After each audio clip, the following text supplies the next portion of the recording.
Hey there, folks.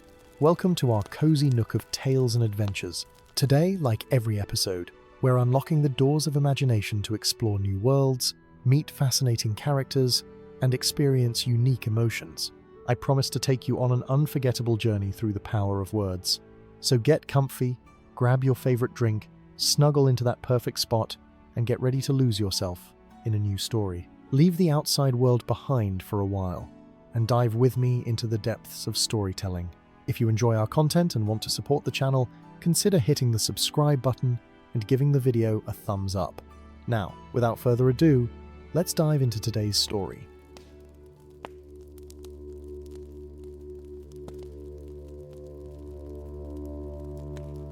In the waning days of the Third Age, when shadow crept ever deeper across the lands of Middle-earth, and the great forests grew dim with foreboding, there came a time when even the woodland realm of Mirkwood knew a peace more fragile than spider's silk. It was in those days that Legolas Greenleaf, son of Thranduil the Elven King, walked beneath the canopy of his ancestral home, with a heart heavy with unspoken dread. For though he was counted among the greatest archers of his people, though his eyes could pierce the deepest gloom, and his feet moved lighter than falling leaves upon the forest floor, there stirred within him a restlessness that even the eternal beauty of the woodland realm could not ease. The great beech trees of northern Mirkwood, those ancient giants that had stood since the elder days, had begun to whisper of things that troubled even the eldest of the elder.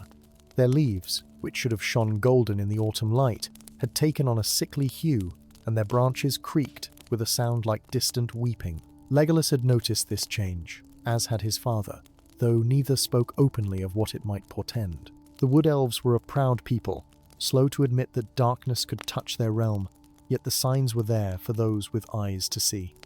It was on a morning when mist clung to the forest floor, like grasping fingers, that Legolas received summons to his father's halls.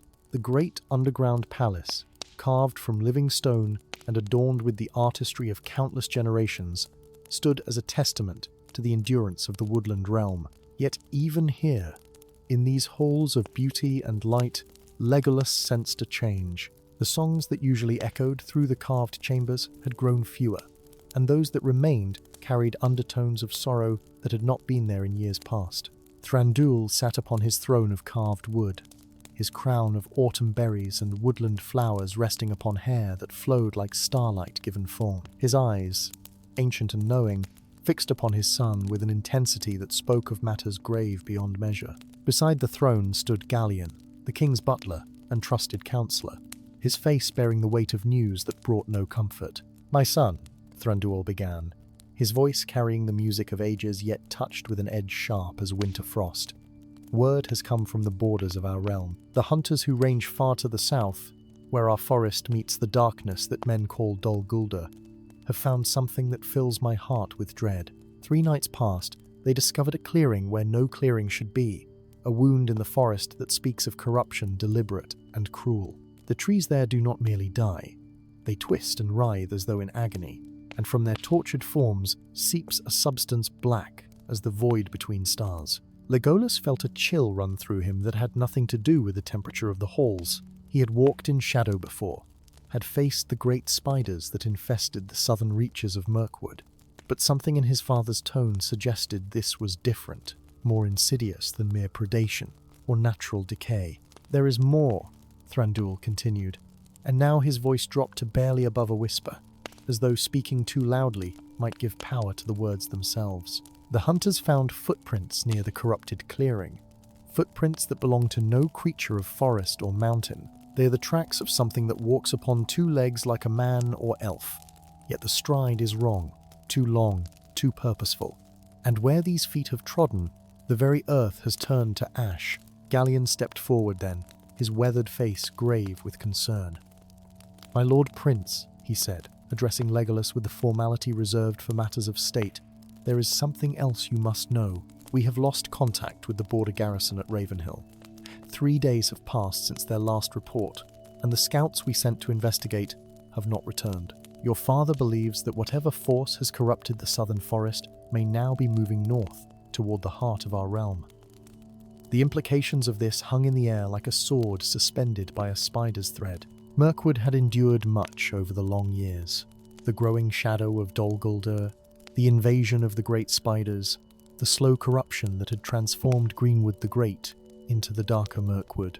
But this felt different. This spoke not of gradual decay, but of deliberate malice, of intelligence behind the darkness. Legolas stood silent for a long moment, his mind racing through possibilities and probabilities. His hand moved unconsciously to the knife at his belt, a gesture of readiness that had become second nature over his long years as a warrior of the woodland realm. When he finally spoke, his voice was steady, carrying the resolve that had been forged through centuries of defending his people. "What would you have me do, father?"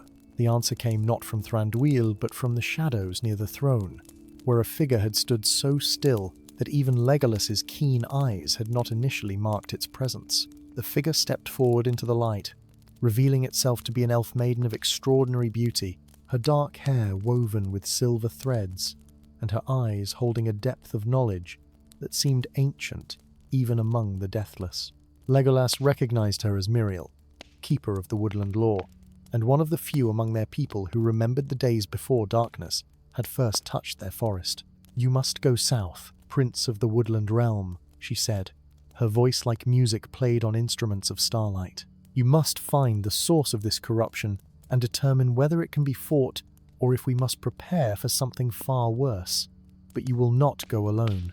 Miriel's words hung in the air like the toll of a distant bell, and Legolas turned his full attention to the Keeper of Law. In all his years, he had rarely heard her speak in council, for she kept herself to the deep archives where the oldest songs and memories were preserved. That she had emerged now, that she stood before king and prince alike with such certainty, spoke volumes about the gravity of what they faced. From the alcoves near the throne emerged three figures, and Legolas recognized them all. First came Tauriel, her hair like burnished copper catching the light of the great lamps, her twin blades hanging at her sides with the ease of one who had wielded them for centuries.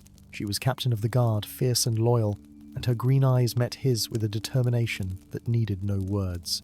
Behind her walked Feren, steady and reliable, a tracker whose skills were legendary among their people. He carried his great bow across his back, and his weathered face bore the marks of countless expeditions into the darker reaches of their realm.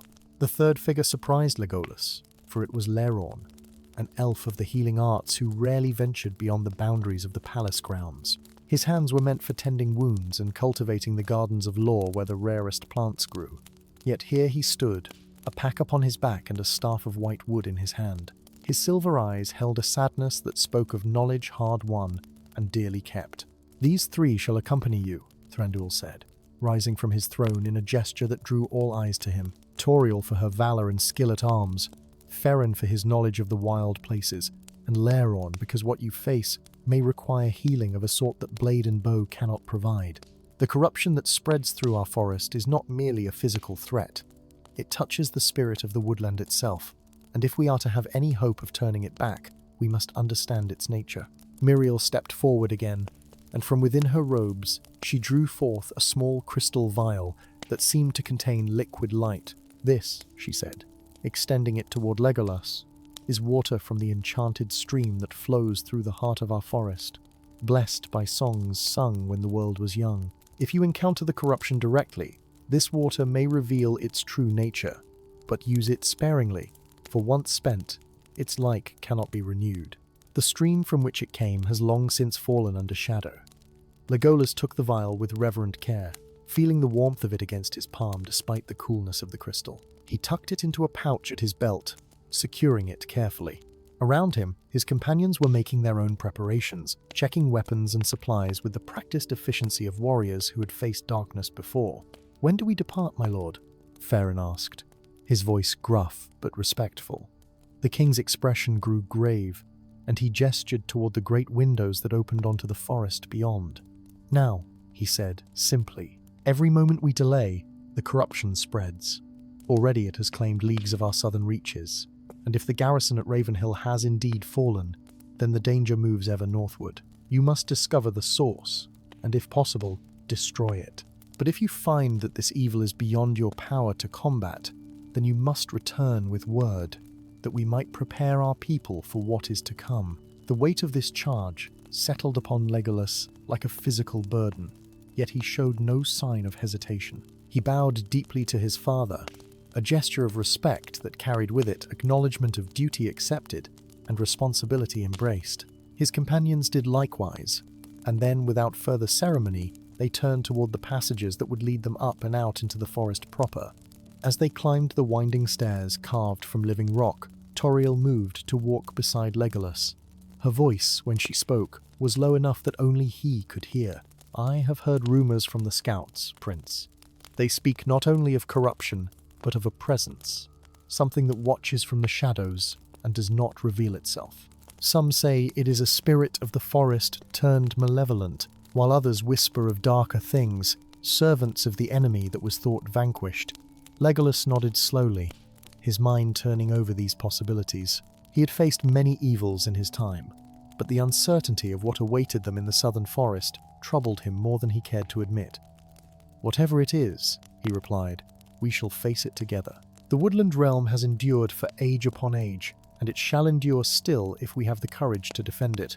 They emerged from the underground halls into the filtered green light of the forest canopy. The air here was cleaner, fresher, carrying the scent of moss and fallen leaves and the distant promise of rain. Yet even here, Legolas could sense something amiss. The birds sang with less joy than they should, and the small creatures of the forest floor moved with a nervous energy that spoke of instinctive fear. Feren had already moved ahead, reading signs in the undergrowth that others might miss. He crouched near the base of an ancient oak, his fingers tracing patterns in the soil. "The path south will take us through the old growth," he called back softly. "We should make good time if the weather holds, but we must be careful. The spiders have been more active of late, and their webs spread further north than I have seen in many years." This news did not surprise Legolas.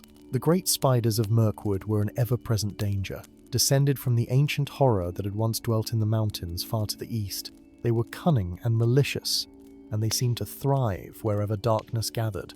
If they were spreading northward, it suggested that something was drawing them, some force or presence that called to their evil nature. The company moved through the forest with the silent grace that was the birthright of their people. Their feet made no sound upon the carpet of fallen leaves, and they passed between the great trees like shadows at twilight. Legolas led them along paths that wound through the ancient woodland, trails that had been walked by elven feet since the first age of the world. Yet even these familiar ways seemed changed, as though the forest itself had become a stranger to those who had dwelt within it for countless years. As they travelled south, the character of the wood began to shift in subtle ways that only eyes trained to such things would notice. The moss that grew upon the northern sides of the tree trunks had taken on a darker hue, and here and there Legolas spotted mushrooms of varieties he did not recognize, their caps glistening with an oily sheen that reflected the filtered light in unsettling patterns. The undergrowth grew thicker and more tangled, as though the plants themselves competed desperately for space and sustenance in a realm where such plenty had always been assured. Laerorn, walking near the rear of their small group, paused frequently to examine the vegetation more closely. His healing craft gave him knowledge of plants and their properties that exceeded even that of the woodland hunters, and more than once Legolas saw him shake his head with concern at what he discovered. Finally, as they rested briefly in a clearing where a fallen giant of the forest lay slowly returning to the earth, the healer spoke his mind. "Something is draining the life from these woods," he said, gesturing to the plants around them. "See how the ferns curl inward, as though trying to preserve what vitality remains to them. And these flowers, they should be blooming in riotous colour at this season, yet they barely manage to produce buds. It is as though the very essence of growth has been leached away, leaving only the hollow forms of living things." Tauriel had been examining the fallen tree, and now she called the others to see what she had found. The wood on the underside of the trunk, where it pressed against the earth, had taken on a blackened appearance. But this was no natural rot from moisture and time. The discoloration spread in veins through the heartwood, like some terrible infection that consumed from within. When she touched it with the tip of her blade, the wood crumbled to ash, releasing a smell that reminded Legolas of lightning strikes and sulphur. "This is what the scouts described," Feren said grimly, crouching beside the corrupted wood. "I had hoped their reports were exaggerated, born of fear and darkness, but if anything, they understated the severity.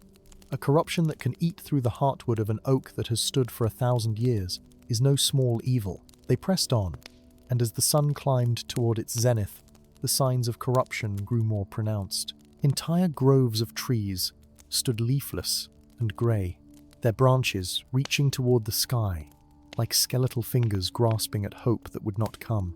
The ground beneath these dead sentinels was bare of undergrowth, covered instead with a fine layer of ash that rose in small clouds when disturbed by their passage. No birds sang in these blighted places, and even the ever-present insects that normally filled the forest with their humming had fled or perished. It was Feren who first spotted the web. He raised his hand in the silent signal that meant danger, and the company froze instantly, melting into the shadows of the surrounding trees. Legolas followed the tracker's gaze and saw it stretching between two massive oaks, a construction of spider silk so vast and intricate that it could have trapped a horse and rider. But it was not merely the size that troubled him. The web gleamed with that same oily sheen they had seen on the strange mushrooms, and where the silk touched the bark of the trees, the wood had begun to blacken and decay. "There are others," Tauriel breathed, her sharp eyes picking out additional webs in the canopy above and stretching between the trunks all around them. "We have walked into a hunting ground." The spiders had indeed been busy, and from the freshness of some of the webs, they were not far away. Legolas felt his muscles tense, his hand moving instinctively to the knife at his belt. The great spiders of Mirkwood were formidable opponents even for skilled elven warriors, and to face them in the heart of their territory, surrounded by their snares, would be perilous indeed. Yet something about these webs troubled him beyond the immediate danger they represented. The spiders he had encountered before were creatures of natural evil, spawned from ancient darkness, but still bound by the laws of living things. They hunted for food and territory, built their webs in patterns that served practical purposes, but these webs seemed different, almost deliberately arranged, as though they formed part of some greater design that his eyes could not quite perceive. Laerorn moved forward carefully, studying one of the web strands without touching it. His face had gone pale, and when he turned back to the others, his voice trembled slightly. "These webs have been corrupted by the same force that poisons the trees," he said. "The spiders are not merely hunting here. They are being used, perhaps even transformed by whatever dwells at the heart of this darkness. If they attack us, we may find them far more dangerous than any we have faced before." As if summoned by his words, a sound echoed through the blighted grove. It was a clicking, chittering noise that seemed to come from all directions at once, growing louder with each passing moment. The elves drew their weapons, forming a tight circle with backs together, their eyes scanning the shadows between the trees.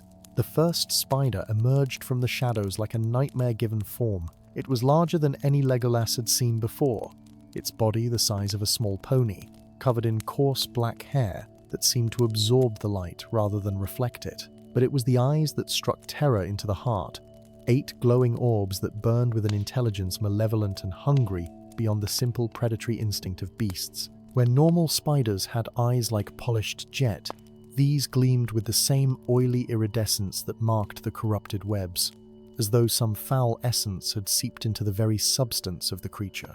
It moved with unnatural speed, scuttling forward on legs that ended in points sharp as daggers.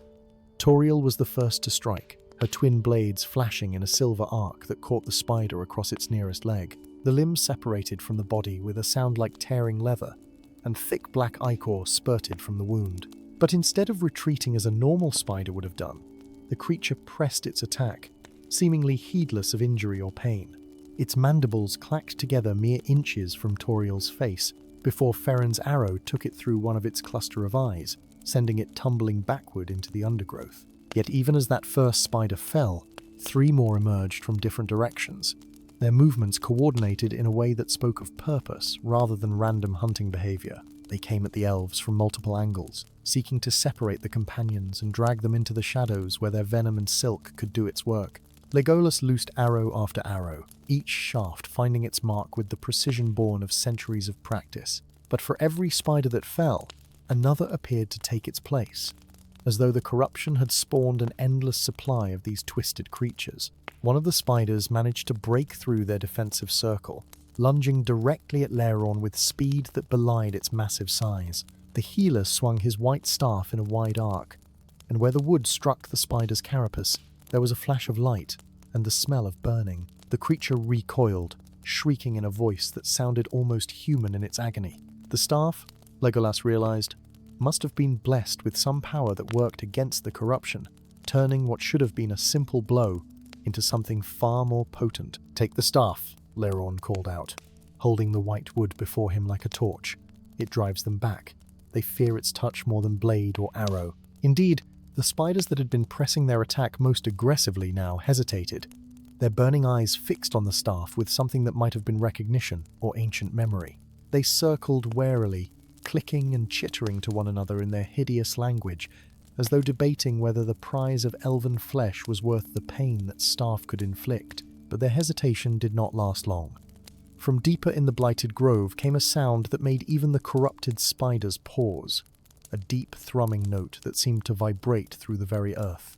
It was a call, Legolas realized, or perhaps a command. The spiders responded immediately, their earlier wariness forgotten as they surged forward in a coordinated assault that threatened to overwhelm the small company through sheer numbers. Feren went down beneath two of the creatures, their weight bearing him to the ground despite his considerable strength. Tauriel screamed his name and fought her way toward him, her blades moving in patterns too fast for mortal eyes to follow. She carved through spider after spider, her face set in grim determination, until she reached the fallen tracker and hauled him to his feet. Blood ran from a wound on his shoulder, where one of the spiders had managed to bite through his leather armor, but he was alive and could still fight. Legolas had drawn his long knives now, abandoning his bow in favor of close-quarters combat. He moved through the swarm of spiders like water flowing around stones, his blades finding gaps in their armored carapaces with deadly precision. Yet for all their skill and valor, he could feel the battle turning against them. There were simply too many spiders, and the corruption that filled them seemed to grant them strength and endurance beyond their natural capabilities. They fought without fear, without the instinct for self-preservation that might have driven normal creatures to flee. It was Laerorn who saved them in the end. The healer planted his staff in the ground and began to sing, his voice rising clear and strong above the chittering of the spiders and the clash of combat. It was an ancient song, one that spoke of light and growing things, of forests pristine and untouched by shadow. As he sang, the staff began to glow with increasing brightness, until it shone like a star fallen to earth. The light spread outward in waves, and where it touched the corrupted spiders, they shrieked and recoiled, as though burned by fire. The companions did not wait to see if the spiders would recover from their shock. They ran, crashing through the undergrowth with speed born of desperation, leaving the blighted grove and its twisted inhabitants behind. Only when they had put considerable distance between themselves and the spider territory did they finally stop, collapsing against the trunks of trees and gasping for breath. They found temporary shelter in a hollow beneath the roots of an ancient beech tree, one of the few in this region that still showed signs of health and vitality. The leaves above them rustled with a sound like whispered reassurance, and for the first time since entering the corrupted zone, Legolas felt he could breathe without tasting ash and decay on every inhalation. Tauriel immediately set about examining Feren's wound, her skilled fingers probing the puncture marks where the spider's fangs had penetrated his shoulder. "The venom works quickly," she said, her voice tight with concern. Already the flesh around the bite had begun to darken, black lines spreading like roots beneath the skin. Feren's face had gone pale, and sweat beaded on his forehead despite the coolness of the forest air. He tried to speak, but managed only a grimace of pain. Laerorn pushed forward, his healer's instincts overriding his own exhaustion from the battle and the powerful song that had saved them. "Let me see," the healer commanded gently, and Tauriel stepped aside to give him room. Laeron's hands glowed with a soft golden light as he placed them over the wound, and he began to hum a melody that seemed to ease some of the tension from Feren's features. But as the moments passed and the humming continued, Legolas saw worry deepen in the healer's eyes. "The corruption in the venom resists my art," Laerorn said at last, withdrawing his hands. "I can slow its spread, but I cannot fully cleanse it. We need something stronger, some power that can counter this darkness at its source." Legolas remembered the crystal vial that Miriel had given him, the water from the enchanted stream blessed by ancient songs. He drew it from his pouch, and even in the dimness beneath the beech roots, the liquid within seemed to glow with its own inner luminescence. "Miriel said this water could reveal the true nature of the corruption," he said, turning the vial carefully in his fingers. "Perhaps it can also heal what that corruption has wrought." Laerorn nodded, hope kindling in his silver eyes. It is worth attempting. The alternative is to turn back now and hope we can reach the palace before the venom spreads too far. But we all know what that would mean. With the garrison at Ravenhill silent and the corruption spreading northward, delay could doom not just Feren, but the entire woodland realm. Legolas uncorked the vial with steady hands despite the weight of the decision. He poured a small amount of the blessed water directly onto Feren's wound, and the effect was immediate and startling. The liquid seemed to ignite upon contact with the corrupted flesh, burning with a cold white flame that made Feren cry out and arch his back in agony. Tauriel gripped his other arm, lending him her strength as the water did its work. The black veins that had been spreading beneath his skin began to recede, driven back by the purity of the enchanted water. The darkened flesh around the bite marks lightened, returning to its natural hue. After what seemed an eternity but was likely only moments, Feren's breathing steadied and the tension left his body. The wound remained, but it was now clean, free of the oily corruption that had threatened to consume him. Laerorn quickly applied healing salves and bound the shoulder with strips of clean cloth, his movements efficient and practiced. "You will live," he told Feren with a tired smile. "Though that shoulder will pain you for some days to come." The tracker managed a weak grin in return. "Better pain than death," he rasped, "and better still to see what manner of evil spawns such twisted creatures." His words reminded them all of the deeper purpose of their mission. The spiders, terrible as they were merely symptoms of a greater disease. Somewhere ahead, in the darkest reaches of the southern forest, lay the source of the corruption, and they would not turn back until they had found it. As Feren rested and regained his strength, Legolas moved to the edge of their shelter and gazed out into the forest beyond. The afternoon sun slanted through the canopy in shafts of golden light, but even this beauty seemed diminished here, as though the very air had grown thick with invisible taint. He thought of his father's words, of the responsibility that rested upon his shoulders and those of his companions. They were not merely defending territory or hunting dangerous beasts. They were fighting for the soul of their woodland home, for the ancient music that had sustained the forest since the world was young. Tauriel joined him at the edge of the hollow, her weapons cleaned and ready. Her copper hair caught the light, and for a moment she looked like a flame burning defiantly against the encroaching darkness. "We cannot fight what we do not understand," she said softly. The spiders were coordinated, almost organized, and that sound, that deep thrumming we heard before they attacked in full force. Something commands them, something with intelligence and purpose. Legolas nodded slowly, his mind working through the implications. In all the tales of Mirkwood's long struggle against shadow, he could recall no mention of the spiders being controlled or directed. They were dangerous, yes, but they had always been independent predators, driven by hunger and territorial instinct. If something had now gained mastery over them, if the corruption granted not merely twisted strength but also the power to command and coordinate, then the danger was far greater than even his father had feared. When Feren declared himself fit to continue, they gathered their belongings and prepared to press on. The path southward grew ever more treacherous as they ventured deeper into the corrupted heart of the forest. The trees here were not merely dead, but transformed into something altogether other. Their trunks twisted into shapes that hurt the eye to behold. Some had grown together in unnatural unions, their wood fusing into grotesque sculptures that seemed almost deliberate in their wrongness. Others had split open from within, revealing hollow cores where darkness pooled like stagnant water.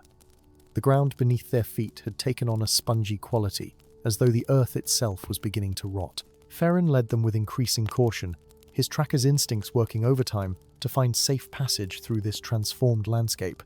More than once he stopped them just before they would have stepped into what appeared to be solid ground, only to reveal with a carefully tossed stone that it was merely a thin crust over pits of foul-smelling muck that would have swallowed them whole.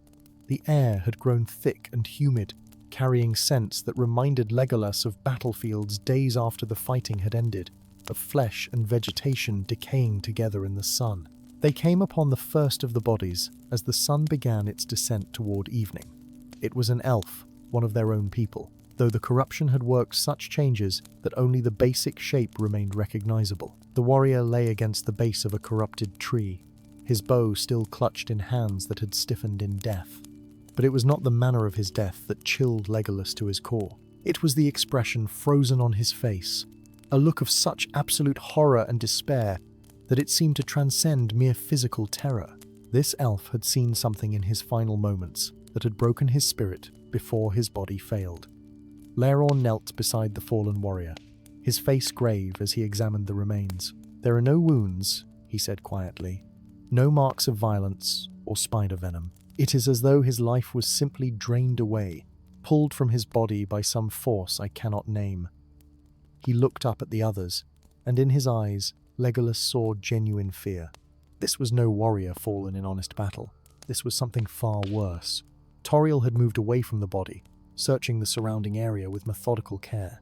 She found what she sought near a stand of blackened saplings, another body, and then another beyond that. 3 elves in total, members of the border garrison that had ceased their reports. They all bore the same look of terminal horror, the same absence of physical wounds. They had died screaming, Legolas realized, though whether from pain or from what they witnessed, he could not say. "We should speak words of parting," Feren said, his voice rough with grief. "These were our brothers, our kin. They deserve at least that much." But even as he spoke, they all felt the wrongness of this place, the sense that to linger here was to invite the same fate that had claimed these warriors. The dead were beyond help now, beyond the reach of any words or ceremonies the living could offer. What they needed was vengeance, or perhaps simply an end to the corruption that had stolen their lives. Legolas made the decision quickly. "We mark this place and continue," he said. "When we have found the source of this evil and dealt with it, we will return to lay our fallen properly to rest." Healer had been examining something he had found near the third body, a small object that glinted dully in the fading light. "Look at this," Laerorn said, holding up what appeared to be a shard of dark crystal, perhaps the length of a finger and wickedly sharp at both ends. "I found it in the fallen leaves near each of the bodies. It is no natural stone, but something crafted, though by what art I cannot say. The surface seems to shift and swirl when looked at directly, as though containing smoke or shadow within its depths." Legolas took the shard carefully, feeling an immediate sense of wrongness at its touch. Even through his leather gloves, the crystal seemed to radiate a cold that had nothing to do with temperature. It was the cold of the void, of places where light had never reached and life had never flourished. "This is a focus," he said, understanding coming to him with sudden clarity. "A tool for channeling dark power. Whoever, or whatever, commands the corruption has placed these throughout the forest, using them to spread their influence like a disease spreads through a body. Destroy them, and perhaps we can slow or even reverse the damage." He moved to smash the crystal against a nearby stone, but Laerorn caught his arm. "Wait," the healer urged. "If we destroy it here, the energy it contains may be released in ways we cannot predict. Better to contain it, to carry it with us so that when we face the source of this corruption, we might turn its own tools against it." Reluctantly, Legolas agreed to this wisdom. Laerorn wrapped the dark crystal in leaves and cloth, speaking words of binding over it that would hopefully keep its malevolent influence contained. They found 2 more of the crystals near the other bodies, and dealt with them in the same fashion. As they worked, the sun sank lower, and shadows began to pool between the twisted trees. Night fell upon the corrupted forest like a shroud, bringing with it a darkness more profound than any natural absence of light. The stars that should have shone through gaps in the canopy were hidden behind a strange mist that seemed to emanate from the ground itself, rising in tendrils that wound between the trees like seeking fingers. The companions dared not light a fire, for fear of drawing attention from whatever lurked in the shadows, and so they huddled together in the hollow of a great stone outcropping, taking what comfort they could from proximity and shared purpose. Legolas volunteered to take the first watch, positioning himself where he could observe their surroundings while remaining concealed. His elven sight, which could pierce the gloom of midnight and see by starlight alone, found itself strangely hampered in this place. The corruption seemed to devour illumination, creating pockets of shadow that his eyes could not penetrate no matter how hard he strained.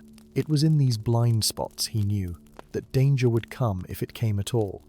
The sounds of the corrupted forest were unlike anything he had experienced in his long years.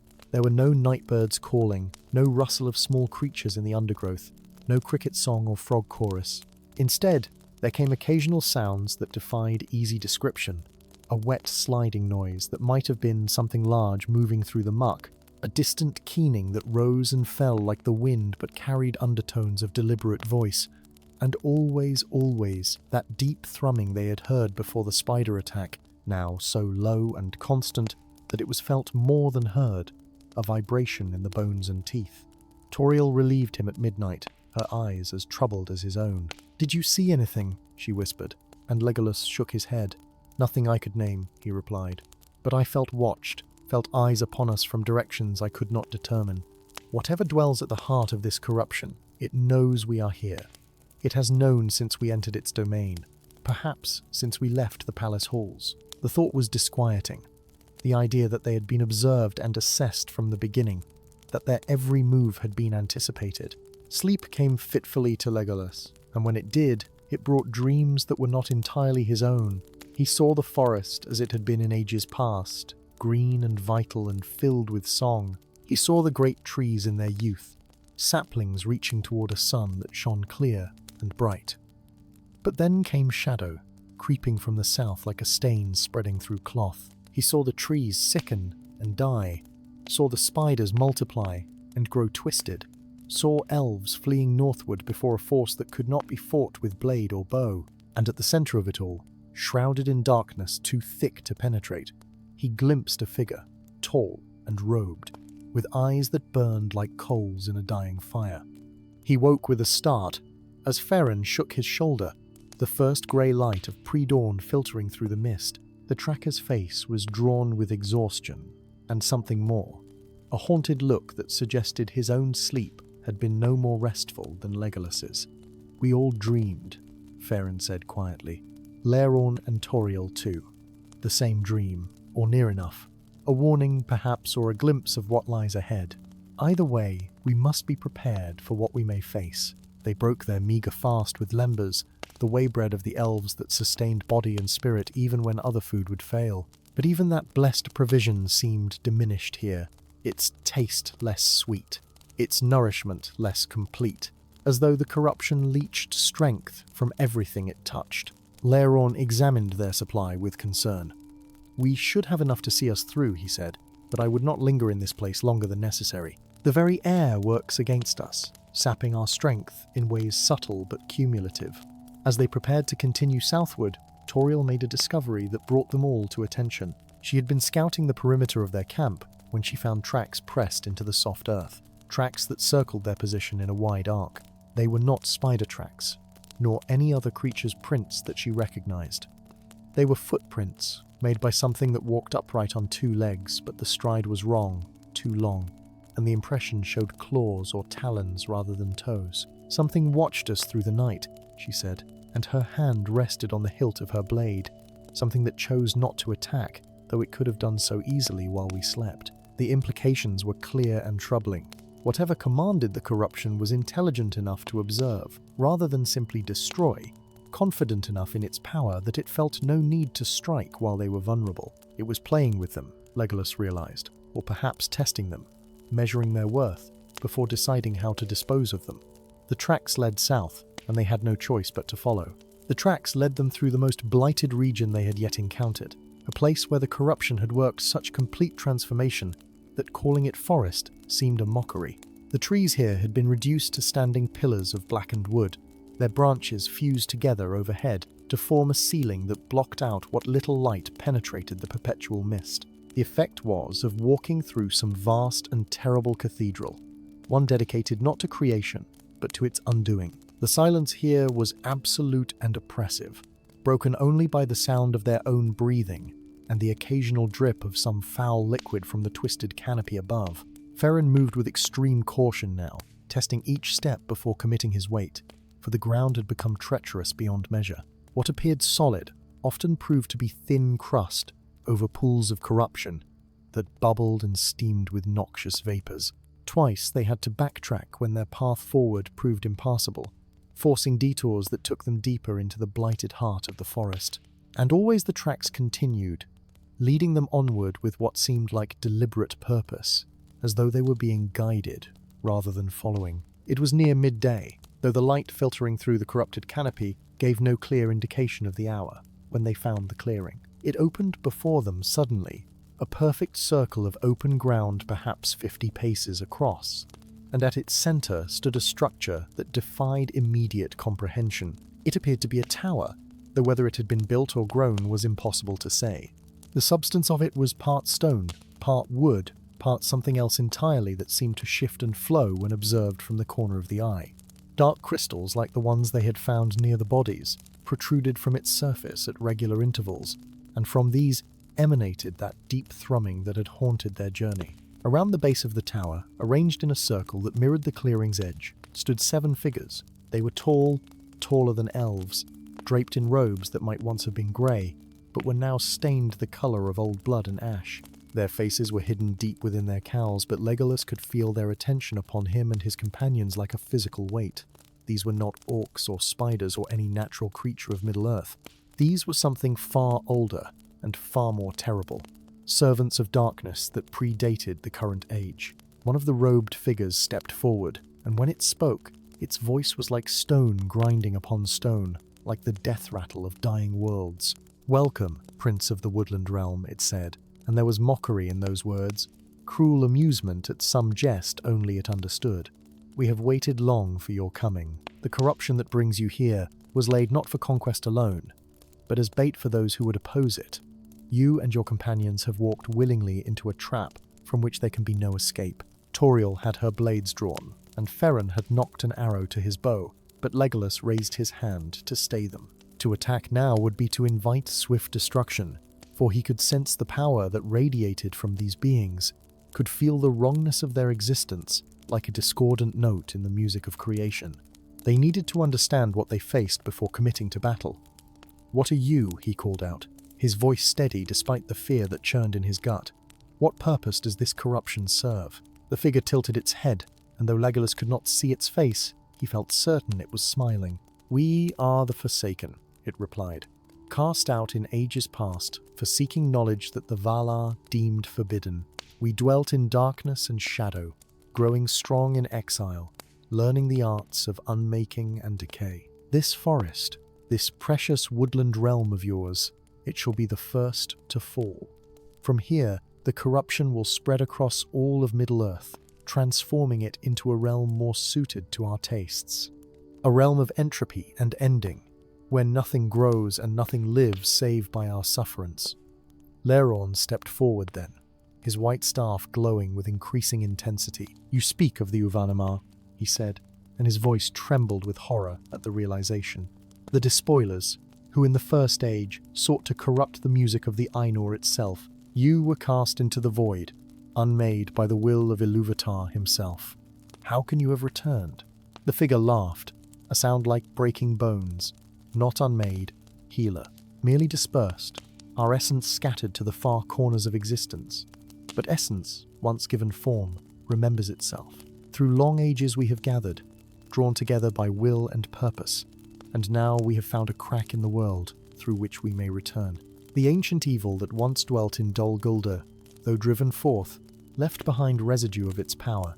We found this remnant and made it our own, using it as a seed from which to grow our influence." The implications struck Legolas like a blow. If these beings spoke truth, if they were indeed fragments of an evil thought destroyed in the First Age, then the danger was far greater than anyone had imagined. The revelation hung in the air like poison, and for a moment the companions stood frozen by the magnitude of what they faced. But Legolas had not lived for centuries, had not trained in the arts of war and leadership, to surrender in the face of evil no matter how ancient or terrible. His hand moved to the pouch at his belt where the remaining enchanted water rested, and his mind raced through possibilities and strategies. They could not defeat 7 of the Úvanimar through strength of arms alone, but perhaps they did not need to. Perhaps victory lay not in destroying these beings, but in undoing what they had wrought. "The tower," he said quietly to his companions, keeping his voice low enough that only elven ears could hear. "It is the focus of their power, the anchor through which they channel the corruption. Destroy it, and we may sever their connection to this realm." Laerorn nodded understanding, his hands tightening on his white staff. "The crystals we collected, if we can reach the tower and use them to create a resonance, a feedback that turns their own power against them." Before they could formulate a complete plan, the Forsaken moved. The 7 figures raised their arms in unison, and from the corrupted earth around the clearing erupted shapes of nightmare. They were creatures formed from the essence of decay itself.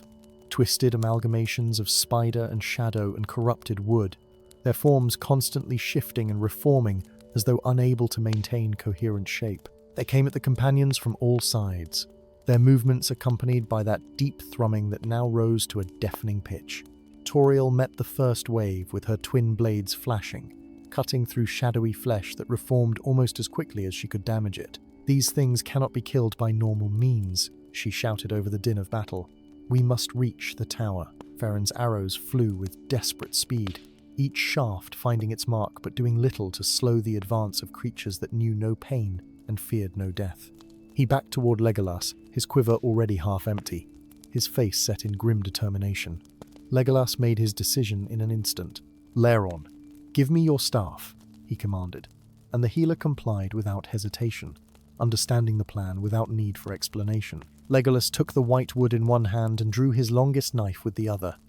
"To me," he cried, and began to run directly toward the tower, trusting his companions to follow. The blessed staff blazed with light as he wielded it, driving back the shadow creatures that sought to bar his path. Behind him he heard Tauriel's battle cry and the whistle of Feren's arrows as they provided covering fire. The Forsaken responded immediately, their voices rising in a chant that made the very air tremble. The ground before Legolas erupted, corrupted roots bursting forth to entangle his legs and drag him down, but he leaped over them with the agility of his kind, his feet finding purchase on surfaces that should not have held weight, his momentum carrying him forward through sheer force of will. An arrow from Feren took one of the Forsaken in the chest, though the creature showed no sign of pain or injury, merely staggered back a step before resuming its chant. Legolas reached the base of the tower and struck at it with the white staff, channeling every ounce of will and purpose into the blow. Where the blessed wood met the corrupted structure, there was an explosion of light and a shriek that seemed to come from the tower itself. Cracks appeared in the strange substance, spreading outward from the point of impact, and the dark crystals embedded in its surface began to pulse erratically. "Now, Laerorn," Legolas shouted. "The crystals we gathered, use them now." The healer had fought his way to Legolas's side, his robes torn and stained, but his purpose undimmed.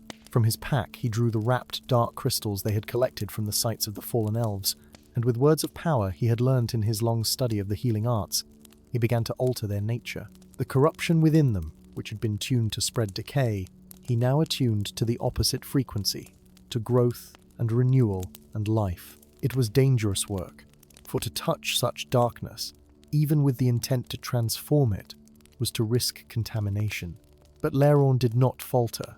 One by one he placed the altered crystals at the base of the tower, arranging them in a pattern that mirrored the positions of the Forsaken themselves. As each crystal found its place, the cracks in the tower spread further, and the thrumming grew more chaotic, losing its steady rhythm. The Forsaken seemed to sense what was happening, for their chant grew more frantic, more desperate. They moved toward the tower, abandoning their positions in the circle, their shadowy servants converging on Legolas and his companions with renewed fury. Tauriel and Feren formed a defensive wall, standing back to back as the shadow creatures pressed their attack. The warriors fought with the desperation of those who knew that failure meant not merely death, but the doom of all they held dear. Tauriel's blades sang through the air in patterns of deadly grace, each stroke buying precious moments for Laerorn to complete his work. Feren's arrows, though dwindling, continued to fly true, striking at the Forsaken themselves now in an effort to disrupt their chanting. Blood ran from a dozen minor wounds, and exhaustion weighed upon them all like chains of iron, yet none faltered. Legolas drew forth the crystal vial containing the last of the enchanted water, the blessed liquid that Miriel had given him at the journey's start. He raised it high above his head and spoke words in the ancient tongue of his people, words of renewal and defiance, of light persisting against darkness. Then he dashed the vial against the base of the tower, and the water spread across the corrupted surface like liquid fire. Where it touched, the wrongness of the structure began to unravel, the impossible fusion of stone and wood and shadow separating back into component parts. The effect was immediate and catastrophic. The tower began to collapse in upon itself, the dark crystals shattering one by one in cascading sequence. Each crystal that broke released a pulse of energy, but these pulses no longer carried corruption. Laerorn's transformation of the gathered crystals had created a counter-frequency that now spread through the entire structure, reversing the very nature of the power that had sustained it.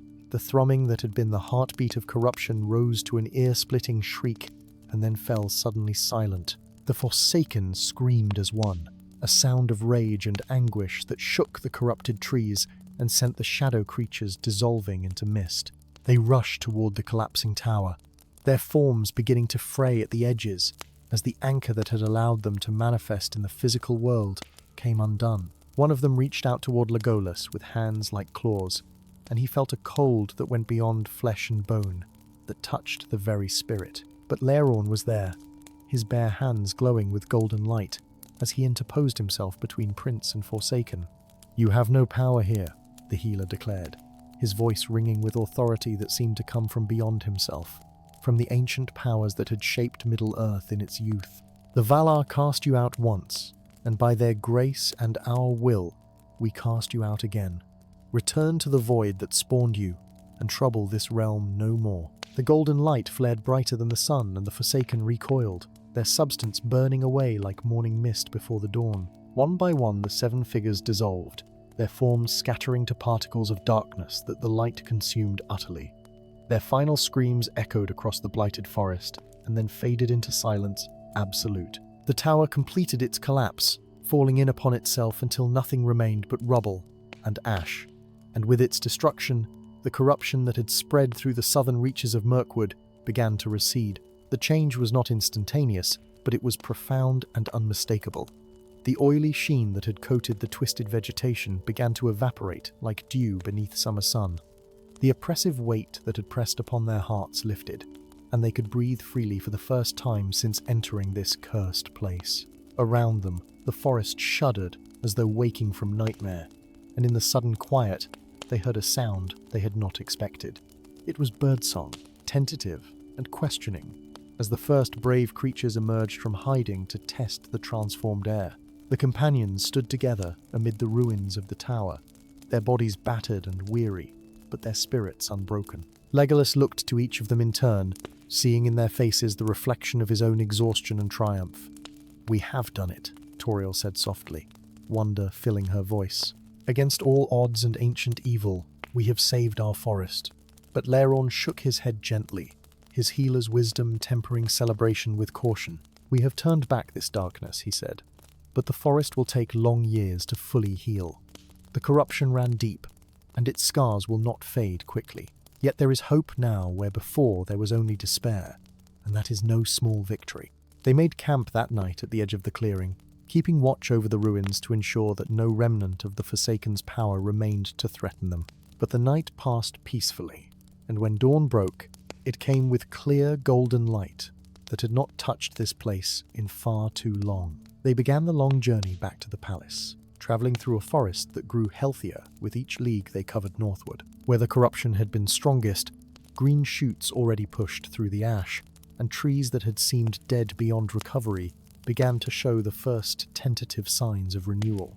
When at last they emerged from the forest and saw the familiar halls of Thranduil's realm before them, they found the king waiting at the gates. He embraced his son without words, his ancient eyes reading in Legolas's face the tale of all that had transpired. Behind him stood Miriel, and she smiled at them with pride and relief. "The forest whispered to me of your victory," she said. "The ancient songs grow stronger once more, though it will take generations before the woodland realm returns to its full glory."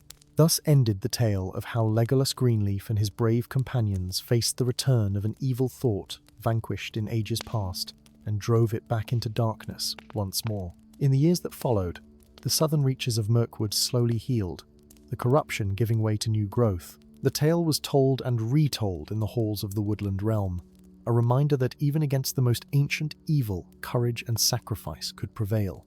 And Legolas, standing one evening upon a high platform overlooking the gradually recovering forest, understood that this victory, hard won as it was, represented but one battle in the eternal struggle between light and shadow. Other evils would arise in time, other corruptions would threaten the peace of Middle-earth, But for now, the woodland realm endured, its music renewed, its people safe, and that was enough.